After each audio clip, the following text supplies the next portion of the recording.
এখন আমি চিকেনটা ভাজার জন্য তেল গরম করে নিচ্ছি। তো আপনারা চাইলে এখানে সরষের তেল ব্যবহার করতে পারেন, কারণ আমার সরষের তেল ছিল না, তার জন্য সয়াবিন তেলটা দিয়েছি। এটা হচ্ছে ওই যে পানি তেল ছাড়া যে ভেজে নিয়েছি, পানিটা শুকিয়ে নিয়েছি, এখন আমি তেলের উপরে এটা ছেড়ে দেবো। তো চলুন দেখা যাক। এই চিকেনটা যতক্ষণ পর্যন্ত না বাদাম কালার হচ্ছে ততক্ষণ পর্যন্ত আমি ভাববো। তো আপনারা যেটা সেটাই দেখাবো, দেখবেন যে কালারটা পুরোটাই চেঞ্জ হয়ে যাবে। তো এখন আমি একটু ভাজার জন্য ক্যামেরাটা অফ করি। এই দেখুন এখানে আমার চিকেনটা পুরোটাই ফ্রাই করা হয়ে গেছে। এখন আমি এটাকে নামিয়ে ফেলবো। তারপর এই পাশে এগুলো রেখে দিচ্ছি, রসুন ভাজবো, শুকনো মরিচ ভাজবো, একটু পেঁয়াজ বেরেস্তা করবো, লেবুটা থাকি, সেটা আমি আপনাদেরকে পরে আস্তে আস্তে স্টেপ অনুযায়ী দেখাবো। আমি প্রথমে শুকনো মরিচটা একটু ভেজে নিচ্ছি, মানে এগুলো দিলে একটু ফ্লেভারটা একটু ভালো আসে, তার জন্য শুকনো মরিচটা দেওয়া আর কিছু। শুকনো মরিচের পাশাপাশি রসুনটাও এক করে রেখে এখন রসুন আর শুকনো মরিচ একসঙ্গে ভেজে নিচ্ছি। ভাজা হয়ে গেলে তারপর আমি আবার ফিরে আসছি। এখন আমি পেঁয়াজটা দিয়ে দিচ্ছি, এখন পেঁয়াজটা বেরেস্তা করে নেব। এই যে পেঁয়াজ বেরেস্তা, তারপরে পেঁয়াজ বেরেস্তা দিই।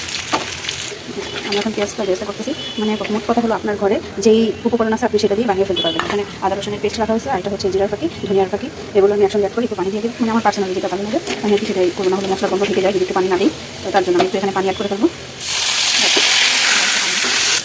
মরিচে থাকি রসুন ভাজা ভাজা আমি তারপরে এখন কষাবো, একসঙ্গে কষিয়ে তেলটা দিয়ে করে তারপর আমি ফিরে আসবো।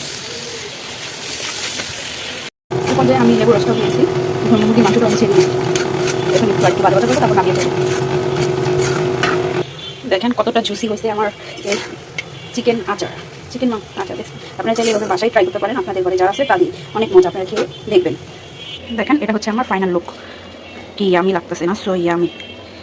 আপনারা যদি খেতে চান অবশ্যই আমার বাসায় চলে আসবেন, আপনাদেরকে আমি রান্না করে খাওয়াবো। তো আমার এই ছোট্ট ব্লগটি যদি আপনাদের ভালো লেগে থাকে, দেখেন ওই জুসি, এটা আপনারা চাইলে 6 মাস রেখে খেতে পারবেন।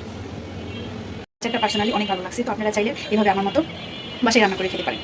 অনেক জুসি, আপনারা চাইলে এটা 6 মাস রেখে 3 মাস রেখে খেতে পারবেন, কোনো সমস্যা নেই। একটু তেল দিয়ে রেখে দেবেন বেশি করে, আর সরষের তেলটা দিলে বেশি ভালো হয়, যেহেতু আমার ঘরে সরষের তেল ছিল না, তাই আমি সয়াবিন তেল দিয়ে বানিয়েছি, যেহেতু খেতে মনে চাইছে। তো মনের উপরে তার কোনো কিছু না, তাই না? আমার যখন যেটা মনে চাই আমি সেটাই ট্রাই করি, সেটা খারাপ হোক ভালো হোক। তাই আজকে যেহেতু প্রথম করলাম, তার জন্য অল্প একটু চিকেন নিয়েছি, আরেকদিন একটু বেশি করবো। তো আমার এই ছোট্ট সিম্পল ভিডিওটি আপনাদের ভালো লাগলে অবশ্যই like, comment, share and subscribe করতে বলবেন। আল্লাহ হাফেজ।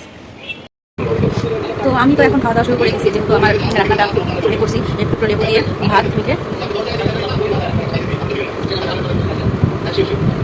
আমি মুখে কথা বলতে পারতেছি না, আমার এতটাই ভালো লাগছে, অনেক মজা, অনেক। আপনারা বাসায় একবার হলো ট্রাই করবেন। আমার পার্সোনালি অনেক ভালো লাগছে। তো আমার হাজবেন্ডকে যেটা টিভিতে দেখাচ্ছি আমি সেটাই দেখতেছি আর খাচ্ছি। এখন আর কথা বলার ভাষা নাই, আমি দেখবি। আল্লাহ হাফেজ, খাওয়ার পরে আবার দেখা করবো।